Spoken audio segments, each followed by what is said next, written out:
Welcome everybody to our regularly scheduled meeting dated June 14, 2021. I want to welcome everybody back from a long hiatus. It's been almost 15 months and we're going to try to work our way through this. I want to welcome the ones back that were on the council, and I want to welcome the new council members also. So as we move ahead, there might be a few cumbersome situations where we're not sure how to proceed, but that's what you're here for. You're going to help us with that. So, okay. At this time, I would like to start with the Pledge of Allegiance. I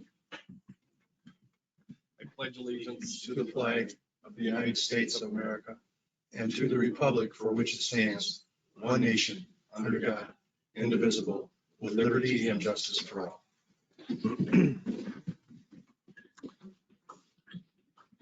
Call meeting to order first. Sorry about that. We don't vote on that, do we? No, I didn't think so. We'll move into approval of the agenda. Everybody's had an opportunity to look the agenda over, and at this time I will accept any motions to approve that agenda. Schleter, so moved. Mr. Schleter. Swanberg, second. Seconded by Mr. Swanberg. Any other discussion? Comments? Otherwise, all those in favor? Aye. Aye. Anybody opposed? Okay. Approval of agenda has passed. Moving on to presentation, Minnesota River Congress presentation. Hello, sir. How are you tonight? I am marvelous. Very good. Thank you so much. I'm marvelous. Thank you so much for having me. Gentlemen, I won't take up too much of your time here, but this is an important subject, especially for the city of Sueur and the surrounding area and the citizens in this area. My name is Scott Sparlin, and I am the executive director of the Coalition for a Clean Minnesota River, and I'm also the facilitator coordinator for the Minnesota River Congress. And our mission statement is on our website. Can we call that up or not? That website, possibly. At some point. I have the mission. Oh, you have it right there. Yeah, I have it up okay. there. Oh yeah, there it is. Very good. Wow.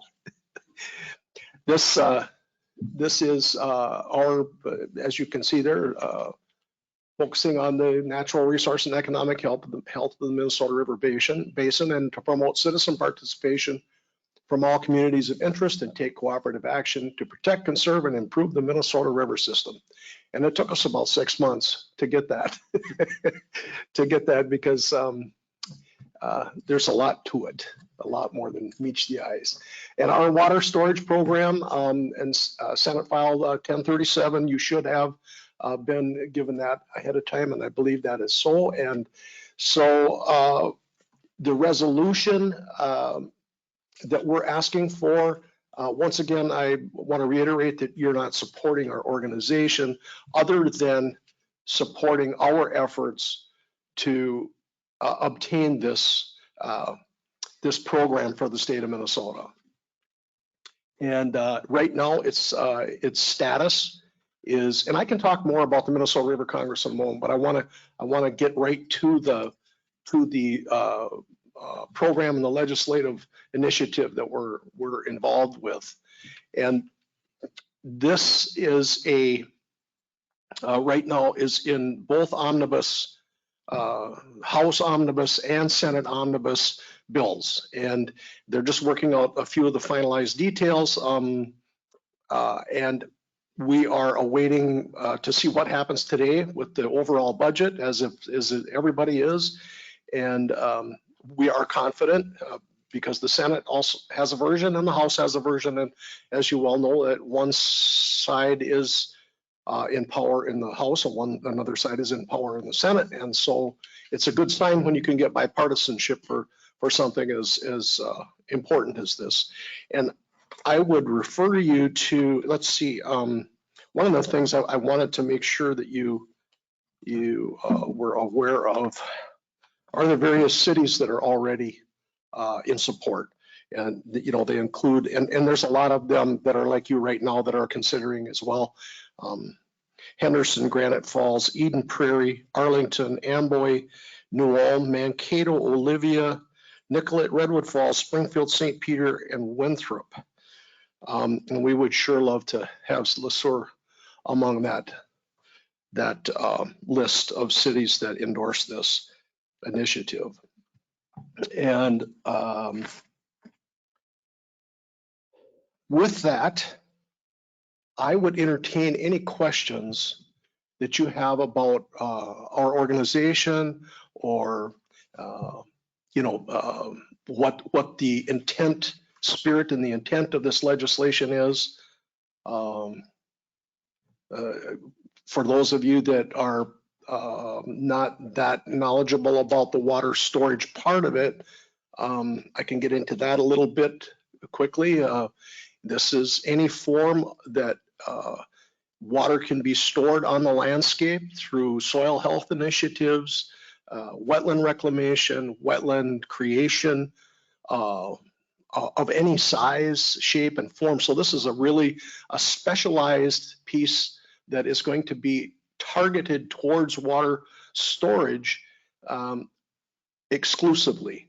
And that's what sets it aside from all the legislation, or all of the programs, I should say, that we have right now. There are programs to store water. We have some, but the monetary part of it is very limited, and it's in competitive situation with other projects that aren't necessarily a water storage project. They're good. It'd be a good wildlife project, or for many other environmental reasons, but this particular bill is about holding water, or detaining water, more so detaining water for a while before it gets flushed down to Minnesota and put on your guys' doorstep. And so that's what sets it aside. And we are going to, hopefully, the plan is to take this to the next level, like many programs. I'll back the truck up a little bit. I was intimately involved in the creation of the Conservation Reserve Enhancement Program way back when. CREP, it was called. And then CREP 1 was the one that went through the Minnesota Basin and put 100,000 acres of floodplain back in the Minnesota Basin, which was part of the river, obviously. It's not flooded cropland, it's cropped floodland that we put back. So that program, we started out by going at the federal level to try to get the dollars and bring them back to the state of Minnesota. We did that. We were successful in doing that. A number of us flew to Washington, asked for the money, and by George, through the good graces of our U.S. Congress, they gave us the money, and the state of Minnesota, then it took 3 years for them to come up with the dollars that would match the money to make the program completely happen. Well, this time we're going to kind of go at it the other way.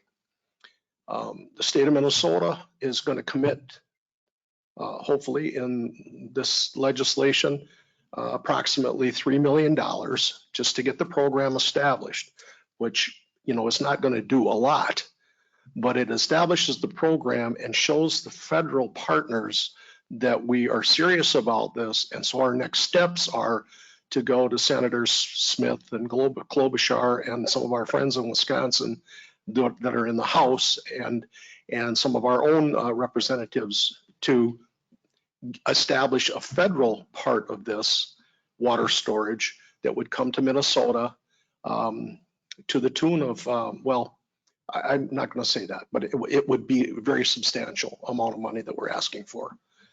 So that's the grander vision, the grander hope that where we're headed, we can do that, and I think we can. I'm very confident of that part of it once Minnesota shows that commitment. And part of getting that commitment means that cities like Sueur and all the others that are on the list here, and the ones to come, are firmly behind this notion, this idea that we just can't have this kind of infrastructure failure in the future. Our cities are getting more and more water all the time, and the farther down the river you get, the worse it gets. And it's piggybacking all the way down to Lake Pepin. And those folks are up in arms too about the amount of water they get that's not real nice water, and it's filling in the upper reaches of Lake Pepin. So, yeah, there's no finer example of the golden rule than a river. You know, what's yours today is the next guy's the next couple, 3 days. So anyway, all that having be said, I have, if you have any questions for me, I'll take them, but a resolution from the city would be great.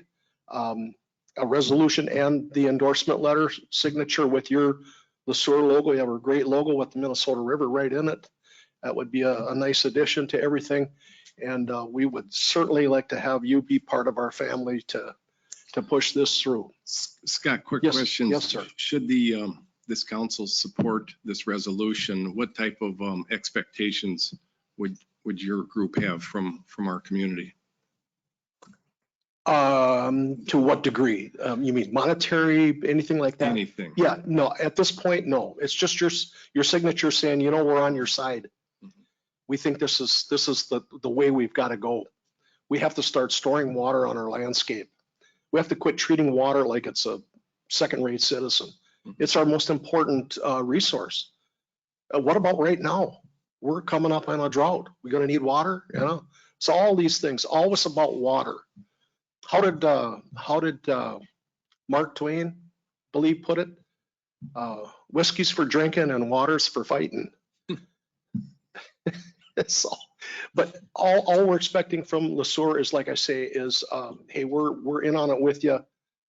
We agree that this is a good idea to seek that funding and go after those federal dollars.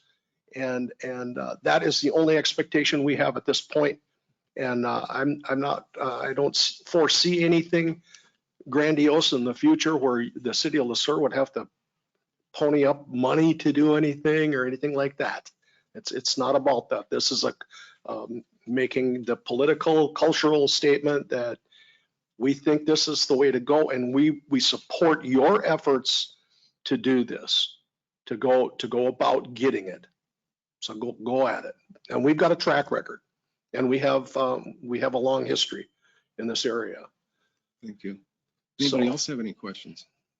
No? Is this a voting item tonight? Okay, all right. Well, Scott, I appreciate your time. Thank you. And it was very enlightening. So nobody else has any other questions? Thank you very much. Oh, it's my pleasure. Thank you for taking the time and allowing me to present in person. It's nice to see everybody's It is. around. So thank you so much. All right, you have a good evening. You bet. You too. Moving on to item 5, consent agenda. All items on the consent agenda are considered routine and have been made available to the city council at least 2 days in advance of this meeting. The items will be enacted in one motion. There will be no separate discussion of these items unless council member or citizen so requests, in which event the item will be removed from the agenda and considered in normal sequence. So at this time, Mr. Krugel, do you want to review these items with us? Yeah, thank you, Mayor Kirby, members of council. I'll go through this quickly. We have the city council meetings for May 24th, the last meeting that we had. Disbursement approvals through June 14th. You will see the previously approved disbursement to Sueur County. That's the largest expenditure on there. That was approved at that May 24th meeting. Then we also had our MMPA payment for our purchase powers. Liquor license approvals, you'll see all the liquor license holders in town have their names on there. We have a non-enclosed premises license for property in our downtown area. You'll see 3 pay application approvals for the 3 projects that are going on in town. One is Landmark Structures, that's for the water tower. Pember Companies, that is for the downtown kind of Main Street project. And then SM Henches, they did the work at the end of 5th Street in relation to the Meadows 2 project that you'll see being built off of Turl. You see the CRSSA resolution and agreement. That is for coronavirus relief for the airport, a project related to that, some grant money that we could potentially receive. There's a charter commission appointment. We received an application from Mr. Dean Williams to join the charter commission. There is 1 vacancy on there. What we would do with that, just so everybody understands, the charter commission is approving this tonight would give me authorization to petition the district court judge to add Dean Williams to the charter commission. And then he would then join at the next meeting, which I believe is scheduled for July. And then we would have a full group for the Charter Commission again. And then we have personnel actions, and what we have in there is accepting the resignation of our Community Development Director, Samantha DiMaggio. She's leaving us here and starting a new endeavor at another city. So officially accepting that, and there will be a future Personnel and Budget Committee meeting to talk about that position and steps moving forward. So that's all I have tonight for the consent agenda. Thank you very much. Any questions for Administrator Krugel regarding the consent agenda? Before we take that to a vote, I want to wish Ms. DiMaggio well with your new endeavors. I hope everything works out well for you. We're excited for you, and we're happy for you. And thank you for everything you've done for us. Thank you. With that, I'll entertain a motion to approve the consent agenda. So move. Thank you, Mr. Krugel. Second. Thank you, Mr. Swanberg. It's been, we got a motion made. It's been seconded. Any discussion, comments, concerns? If not, all those in favor? Aye. Anybody opposed? The ayes have it. Moving on to public comment. Public comment provides opportunity for the public to address the council on items that are not on the agenda. Comments will be limited to 5 minutes per person. Persons wishing to make a comment must sign up in advance of the meeting on the sheet provided and identify themselves and by providing their name and address. Do we have anybody that signed up at all? Mr. Krugel. Mayor Kirby, members of the council, nobody has signed up to be present, and I don't believe if anybody would like to participate in public comment virtually, we have that option. You can raise your hand at this time and participate. So I think we give them a couple seconds to raise their hand if they would like to participate.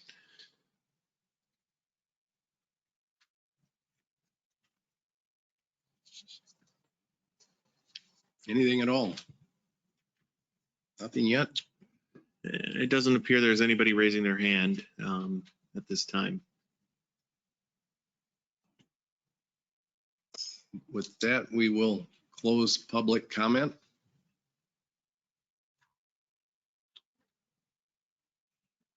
Moving on to our first agenda item on the regular agenda. That would be 7A, public hearing for the Fahey land sale. Ms. DiMaggio, you gonna help us out with that? I'm gonna. Jasper, do you want to introduce it? Yeah, if I could, Mayor Kirby, members of council, I'll just kind of talk about the process. This is a little bit different than just a regular agenda item. This is a public hearing that we've noticed in the paper. We've invited people in to make comments about this ordinance that we have proposed. What the process will be is we'll present as a staff. Mr. DiMaggio will present on the subject. City council will then have to open the public hearing officially, vote on that opening, and then allow anybody to comment. And then once comments are completed, then we would then ask that there's a motion and a second to close the public hearing, a vote, then we'll close the public hearing. And then what we can do as a city council is then take up the reading of the ordinance that's included in your packet. What we would recommend is waiving that first reading. And if that's the case, there would need to be a motion and a second to waive that first reading of the ordinance. If that is not a unanimous vote, then you cannot waive it. It has to be unanimous. And in that case, it would still pass, and then somebody would have to read the ordinance. Just a little process. So with that, we'll present. I'll have Ms. DiMaggio present, and then after she's done presenting, then we can move into the public comment. Good evening, Mayor Kirby, members of the council. This is a public hearing request this evening for the Faheys. Ed Fahey recently purchased a business on Ferry Street. He was looking to actually have a driveway put in. Currently, there is no driveway. He wanted to put a driveway in because we have some work happening on Ferry Street. City engineer Beanfang and Mr. Kachira went out to meet with them. They did realize that the property pins were not where they thought they were. I believe they were here to see all of you just a few weeks ago and kind of describe the situation and what was happening. The Faheys have now requested that the city actually deed them a strip of land. The strip of land is about 5.8 feet wide. This will then be added onto their existing property, which will allow them to build the driveway and the garage that they want within setbacks. They are asking to purchase the land for $1. Plus, they've been willing to pay any costs associated with this. So any staff time, they've been paying their application fees. They've been paying for Mike Corey to do, who's our city attorney, to do any work that they need. So any outside bills are being billed to them at their expense. What they're asking from you, though, is to purchase that land for $1. We are actually asking tonight that you open the public hearing and take any comments that you have. And then we would ask that you waive the first reading of ordinance 592. The second reading will happen at the next city council meeting. Do you have any questions of me? I have none. Anybody? Questions, concerns, comments? All right, With thank that, you. Okay, thank you. With that, we will, I'll take any motions to open the public hearing. So moved. Mr. Sullivan, seconded by Mr. Schleter. Thank you. Any discussion? With that, we'll take a vote. All those in favor?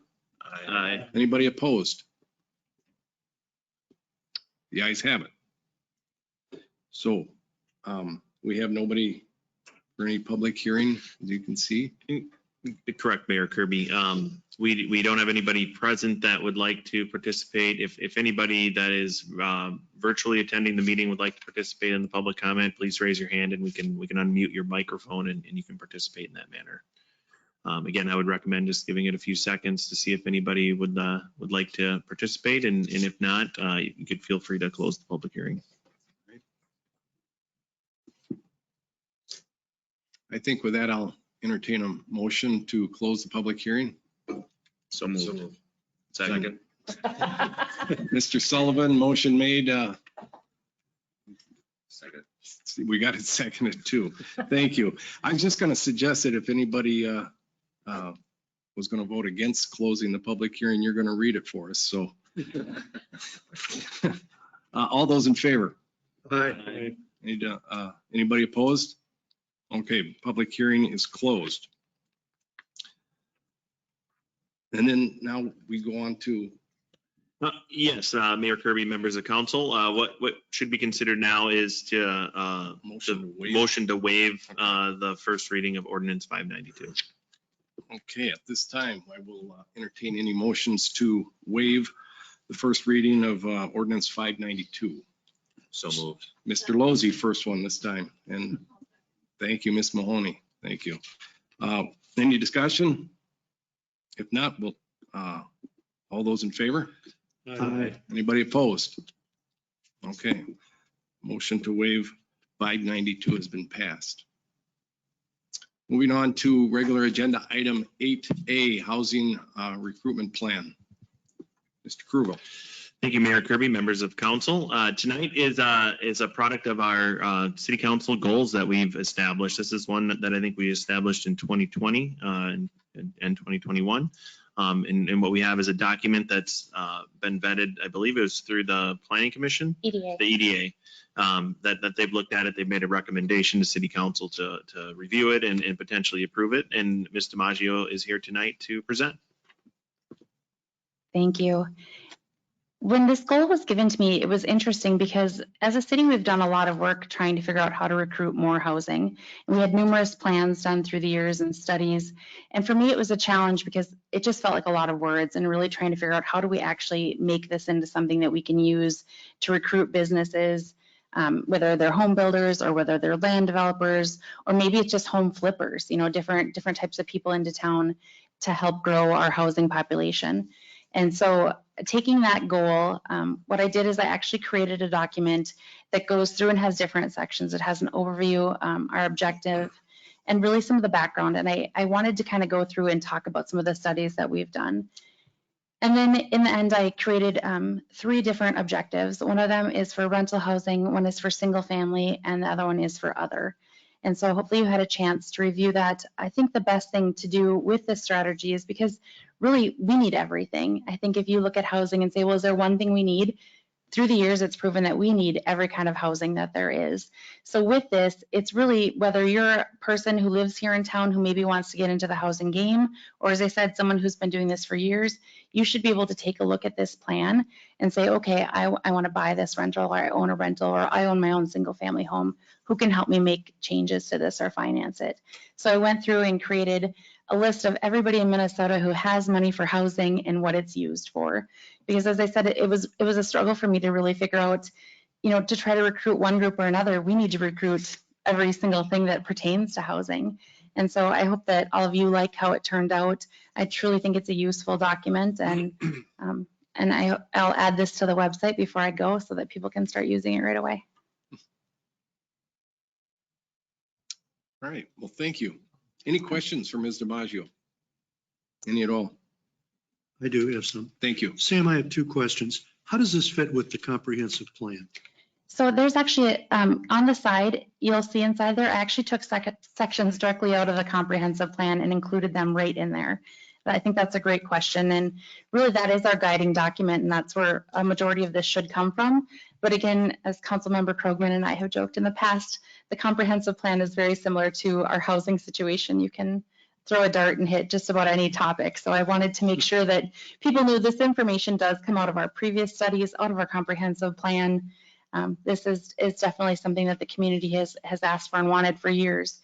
And now just trying to figure out how to make it come to fruition. The other question is, as you look through the plan, there's numbers with types of housing, rental, senior housing, I call it, whatever. How much are we bound to those as we go forward? Are those mainly guidelines for us to kind of look to try to do them rather than have to do them?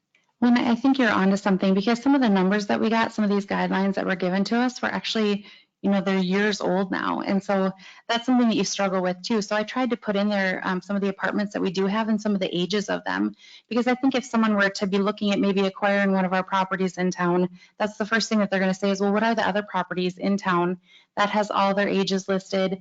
It also has numbers, but as I said, it's interesting now when you look at housing. I think it was an issue in the past, but I think based on building costs right now, it's really going to be an issue. And so that's going to be something where people are really going to be struggling to find ways to finance their projects. And that's why I especially thought that having these resources listed is the best way to make those connections. Again, though, are those numbers of how many units we're looking for, are they a limit, or we could have more or less, correct? Yep, they were just a general guideline, kind of a hope, I think. Yeah. Unfortunately, you'll see with a lot of them that none of it came to fruition. Well, again, the market lately has done strange things, but if it eases up, we might be able to exceed some of those. Exactly. And, recently, I think when I got here in Sueur, I think we'd had one housing permit the year before I got here, and last year we had 12. So I think that, definitely things have gotten better, and our housing market is, we now have Sueur Meadows building those 39 new units. We have the mall adding new units as well, but there's still some pockets that we haven't really touched yet. And I think that's going to be something going forward that you really look at, trying to find people who want to build, for instance, 55 plus. That's something that I think there's a high demand in the community that we still don't have. Thank you, Sam. You're welcome. Thank you, Sam. I have no other questions. Anybody else? Can I just say before I go, I just want to say thank you to all of you. I'm going to try to not get emotional, but I hope you know that a piece of my heart will always be here. It has been an honor working with all of you. You have the best staff. I can't say enough about Jasper and the crew here. They are family. And I want to thank all of you and the Planning Commission and the EDA for just really getting involved and rolling up your sleeves. And I hope you know how much we appreciate it. So thank you all. Thank you, Sam. Yeah. You take care. With that, staff recommends City Council approve the housing recruitment plan as presented. Any questions, comments before we accept a motion?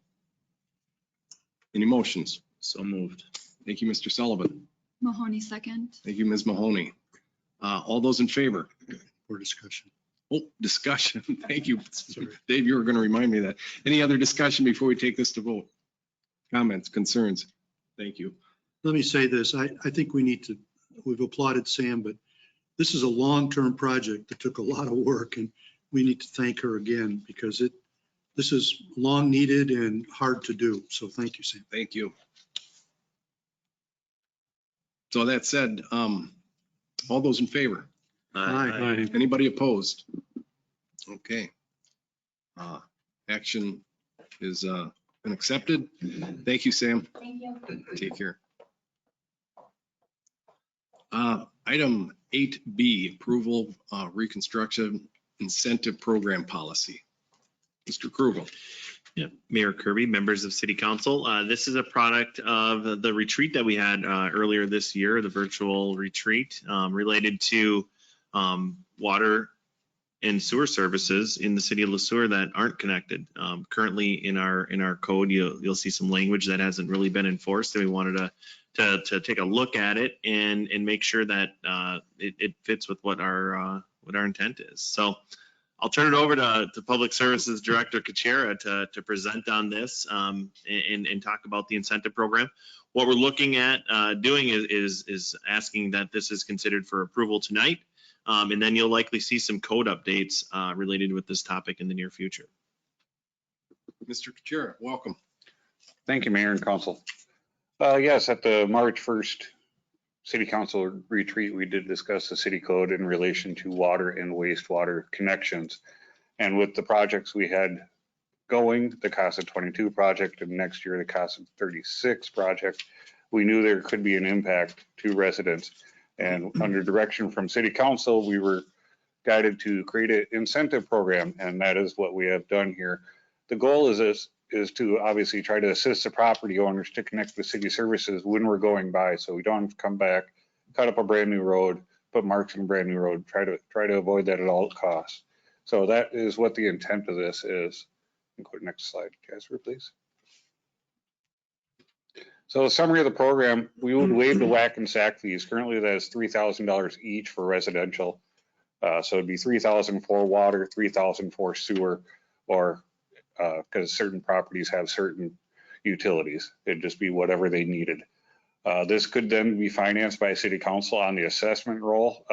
Currently, we're looking at a 15-year assessment for CASA 36, planning on about a 3% interest rate. So that is a pretty good option for a homeowner. This would also be turnkey. I talked with Engineer Bienfang about that today. This is going to be tough for the city to do, for engineering to do, but this makes it much easier for the resident to do. So the resident could come forward and say, yes, I want to hook up to the sewer. I want my septic to be done. It would all be done under the project. They wouldn't have to worry about anything. They would just, we'd give them an estimate of the total and they would say, yep, get it done, and we'd turn it. So that's the big keys of the program. Is there any questions? Yes, sir. Rich, you said we're waiving the whack and sack, the 3,000 each. Is that coming directly from the city, or are we splitting that with the EDA like we currently do with new houses? Or Jasper? Yeah, I can answer that one. So because of the way that this is financed, we would build that into the project cost. So we would have an allowance for this so that the funds would then become whole. Because right now the program that Councilmember Sullivan's alluding to is we have, I think, 10 homes a year that have the option of, if they do want to hook up new homes, and they get the sack and whack waived. And the EDA pays for, I believe, the sewer portion, the 3,000 in the city pays for the water portion, the city side. In this case, we would build that into the project. We'd like to know, we know how many services this potentially could affect, and we would build that in. So okay. It wouldn't come from either of the entities, but we'd build it into the project itself. Okay. Thank you. Thank you. Anybody else have any questions, comments, concerns? Mr. Schlueter. What's the process for people coming forward and asking to be involved in this? Yeah, that's a great question. I can answer that as well. So basically, we know who has septic, who has well on this project. And this is just to reiterate, this is only on a project by project basis. This isn't something like, I'll single Miss Mahoney out. She moved, annexed into town and was needed to hook up for various reasons. This policy wouldn't affect that situation. It would be only on projects that we have going forward, like CASA 36. But really, we know we'll be in contact with those individuals who have septic or wells on the project, and they'll know what this is. This will be kind of a marketing material we can give to them, and if they're interested, we can guide them through the process. And it's with the policy itself, there isn't a limit of people that can do it. If they want to do it, we want them to hook up. And there isn't, it's not like, the first 5 people get it. It's whoever wants to get it gets it, because it's in our best interest to get everybody hooked up for those various reasons. So, yeah, we know who they are. We'll be in communication with them, and they'll be able to indicate to us if they're interested in moving forward with this. Thank you. And then I just have a clarifying question. So we are covering those fees, but additional costs for like septic removal, things like that, that goes on an assessment to the homeowner? That is correct. Yep. So when we say turnkey, it's really, what is it going to cost to have you hook up to water or sewer or both, and then also abandon your well and abandon your septic? So that can all be under one umbrella. So you might see something in excess of $10,000 to $15,000 potentially, where that's put on the assessment roll. Or you could see something as low as $2,000 if they just have to hook up a well or to hook up a water line. So it could vary quite a bit depending on the scope of the project. Okay. Anything else? Anybody have any questions for Mr. Kuchera, Mr. Krugel? If not, we'll look at the action request here. Staff's recommending that City Council adopts the attached Reconstruction Incentive Program policy. I will accept any motions at this time. So moved, Swanberg. Mr. Swanberg, thank you. Seconded by Mr. Krogman. Thank you. Any other discussion, comments, concerns? If not, we'll take this to a vote. All in favor? Aye. Anybody opposed? The ayes have it. Moving on to regular agenda item 8C, 2021 water rate changes. Mr. Krugel.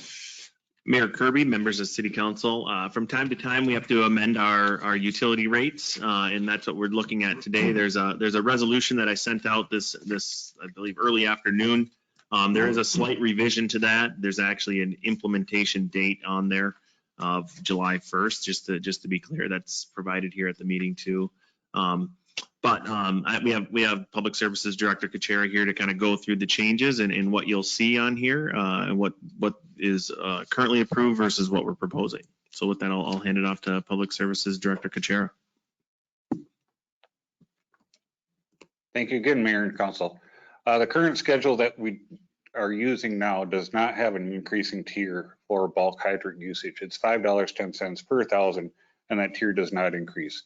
On regular irrigation meter customers, it's a block tier system that goes up after 10,000 and 20,000, and that is, I believe, 20,000. Yes, and that is per the DNR, to try to conserve water. So currently a 3-inch hydrant meter per the approved rate schedule is $36 per month, but a 3-inch non-essential meter, irrigation meter, that a business would have is $76.70. So you can see the scales tipped a little bit the other way.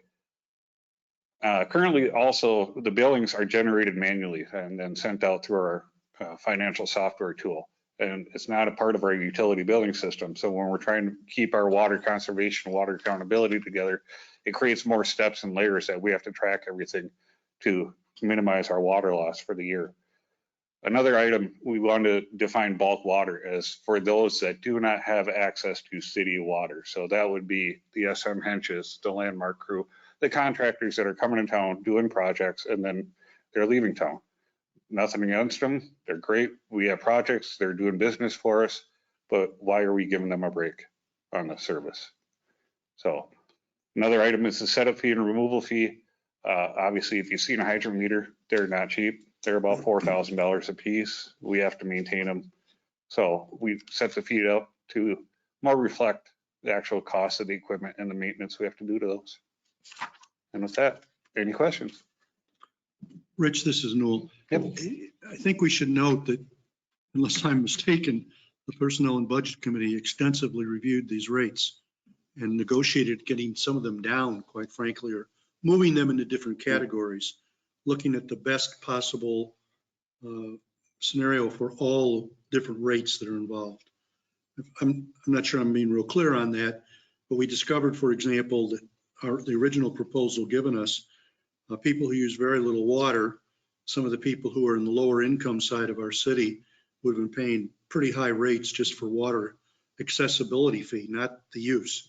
So we were able to lower that and balance it in other areas. But you can speak to that if you want to then, please. That is correct. So with the tier system, we were able to adjust the system where the smaller users wouldn't be hit so hard with the usage rate and the access charge, as Newell stated. I brought home, if we can see, a stack of paper about this thick of oversized paper. My granddaughter decided she didn't want to draw on the backside of it. But what I'm saying is there was a lot of work put into this. It wasn't just numbers that came out of the air. It was extensively discussed by the staff and then by the Personnel and Budget Committee. So we appreciate the work that staff did. We actually had a consultant help us because it's very complicated. A truly amazing process, by the way. Thank you. Thank you. Thank you, Rich. Anybody else have any questions or concerns for Mr. Kuchera, Mr. Krugel? Otherwise, we'll move on to the requested action that the City Council approves the amended 2021 water rates by adopting Resolution R 2021-030. Any motions? So move. Thank you, Mr. Krogman. Second. Thank you, Mr. Sullivan. It's been seconded. Any other discussion, comments, concerns? If not, we'll take it to a vote. All those in favor? Aye. Anybody opposed? The ayes have it. Thank you. On to comments, reports, commission reports, any community activities somebody wants to report. At this time, this is your platform. I'm going to give everybody an opportunity to share whatever they wish to share at this time. We'll start with Council Member Krogman. Anything you want to share with us today, sir? I'm not sure how important this is, but the MMPA will begin meeting in person, but will also offer eventually a virtual opportunity for people to join. So we're making the transition back to in-person meetings. So that's all. Wonderful. Thank you. On to Council Member Lozey. Do you have anything for us tonight? I don't. Thank you. Council Member Mahoney. I do not have any updates. Thank you. Council Member Schluter. Few things. Sueur County officials meeting was held May 28th. Barbara Droller-Klein spoke on county broadband activities. We have no more meetings for that group until September.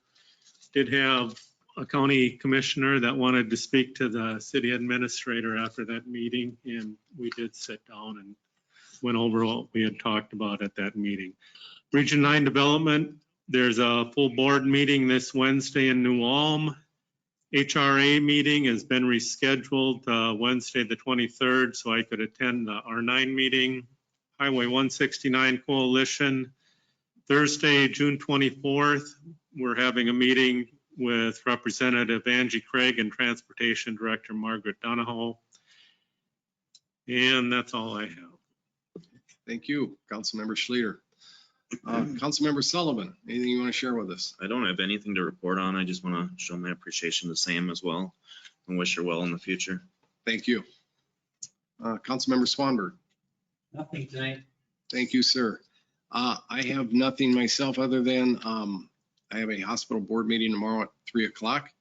And I just want to tell you all that I'm excited about meeting again live. It's kind of nice to actually see everybody here. So it worked out pretty well tonight. So as we move forward, I'm looking forward to working with all of you. Administrator Krugel, anything? Just briefly, there's a couple new faces in Sueur and Sueur County. I have a meeting with Joe Martin, the new county administrator here on Friday, so I'll get to meet him for the first time. And then Jim Wagner is starting as the superintendent, I believe officially July 1st. So I'm coordinating a meeting with him as well to talk about how we can partner, and likely you'll see some school board, city council joint meetings in the near future, I'm guessing. And then I think that's about it. I thought I had one more item, but yeah, I think that's it. Wonderful. Thanks. Thank you, and thank you for guiding us through this tonight. It's a little awkward, like I said, trying to get into the swing of things. It's interesting. I've been on the council now. This is my 3rd year, and I did some math today. I've met more online than I did in person, so this is it's a new beginning for us all. So at this time, I'll entertain any motions to close the meeting. Motion to adjourn. Thank you. It's been seconded by Mr. Sullivan. A motion is made by Mr. Swanberg. All those in favor? Aye. Anybody opposed? Meeting closed. Thank you. Yep, you do. So Rich, if you just want to go to file. On the way by.